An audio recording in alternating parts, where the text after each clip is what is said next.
One thing several SMEs or entrepreneurs struggle with is training their employees and the employees leaving the organization. It's a big struggle, which is why I used an example earlier in one of the earlier videos.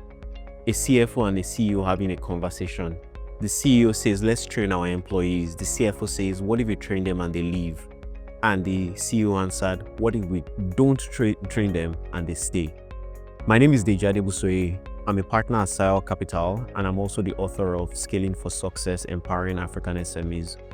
I want to speak a little bit about how to train, how to empower your team to succeed, how to empower them to build and add value, how to empower them to become or continue to be top performers in your organization. Like I said earlier, one of the biggest struggles many companies face is I keep training my employees, I spend money, I spend resources to train them, but they keep leaving. Apart from the fact that there is probably a bigger problem if all the time your employees keep leaving and there's a bigger churn, I think you need to pay attention to it. But the reality is that in almost every organization, people are trained and they leave. The problem is that the only benefit people or entrepreneurs see to the trainings they provide to their employees is just one. They only see the value that the employee provides in terms of the day-to-day work that they are doing. In other words, one major benefit, and I'll start with that training provides for your employees is that they can do their work today and do it very well. If there is a gap that you have observed in your team and you provide them with the requisite training to address that gap, the reality is that if they leave, they take that with them. But if they stay, they can continue to have that value to your business. They can continue to contribute to your business. This is the only benefit a lot of entrepreneurs see in terms of training their employees. And the reality is that if that is the only benefit that is there in training your employees, then I understand why you are worried. But there are 2 or 3 other benefits that you probably don't see that are more subtle and they are more long-lasting, that will probably add as much, if not more, value to your business in the mid to long term. So aside from that first benefit, which is sharpening and strengthening your core competence today to support and grow the business, a major benefit of training your employees is in the training culture or the culture of top excellence or performance that is built in your organization.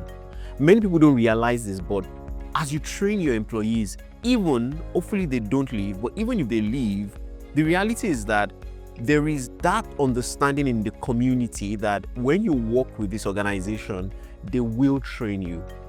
And that attracts top performers to your organization. A good example was Procter & Gamble. When I joined Procter & Gamble many years ago, one of the things you hear about Procter & Gamble is that it's a training ground, and I can say that for free. Procter & Gamble was a training ground for us as every one of us that worked in the firm. The level of responsibility, the level of trainings that you get working in the organization was probably second to none. But the reality is that if all they were ever doing was being concerned that people were going to leave, and people left to do other things, people left to take senior roles after haven't been trained like that. People leave to go and do other things. But the reality is that a good portion also stay and they grow in the organization, because the reality is that the organization does not even have room for everybody to grow and ascend, and therefore it's bound that people will leave and go do other things. But it became a very well-known fact in the industry that if you want to be groomed, especially in the skill of marketing, if you want to be well groomed and sound, Procter & Gamble was a place to work. So the reality is that one of the big benefits that you provide or you give your company the opportunity to do is to attract top talent, because then you are known and recognized as a company that develops talent and people want to come and associate with you. That is a very critical thing to pay attention to. The other area is about brand creation and brand recognition. I can't recall the number of trainings that I've gone to. And whether it's by introduction, all of us are sitting around the table. Let's introduce ourselves. My name is Deji Adebusoye. I work with SMEs Capital. Somebody else is there. My name is ABC. I work with this company. All of a sudden, I'm recognizing, there is this company that is here. And during the break, we are talking, what do you guys do? And they explain to me, we do ABC. We need that service. Let's exchange numbers and let's have a conversation.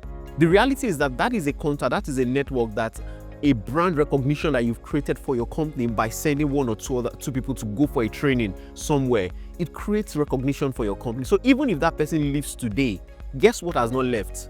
The person that you met that knows your company.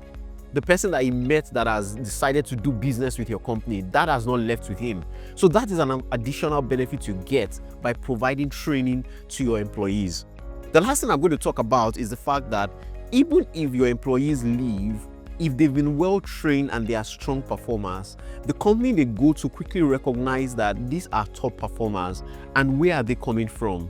They mention your company, and it's well known that your company has become an environment for producing ambassadors, for producing top talent. Before you know it, this becomes a well-known information and news in the community that if you want to hire talent, yes, go to that company to hire because they produce top talents. While it might look at you as a disadvantage, the reality is that you are looking at the output people live in, but you're not thinking about the number of people that are queuing up to want to work for you. And like I said, some will leave, but many others will stay. If you as an entrepreneur get it right in terms of providing the overarching environment, the enabling environment for these people to thrive, like we've talked about in previous videos, for you to reward them appropriately, provide them with the right incentives, the right challenge to grow, create an opportunity for them to ascend and to grow in the organization. Some will leave, but I can assure you that many will stay. So don't compromise on training your employees. Don't compromise on empowering them, because you lose out of the benefit that they will provide for you both now and in the future. The reality is that it might look difficult today to do that, but as you get into it, as you program your mind and as you continue to commit yourself to that process of training and empowering them, it becomes easier, and eventually as an entrepreneur and as a company, you will reap the rewards. Thank you very much for listening. Please do like, share, comment, engage with the video, and subscribe to the channel so that we can continue to provide and produce more videos that will continue to strengthen and empower and help you as an entrepreneur to scale your business. Thank you very much.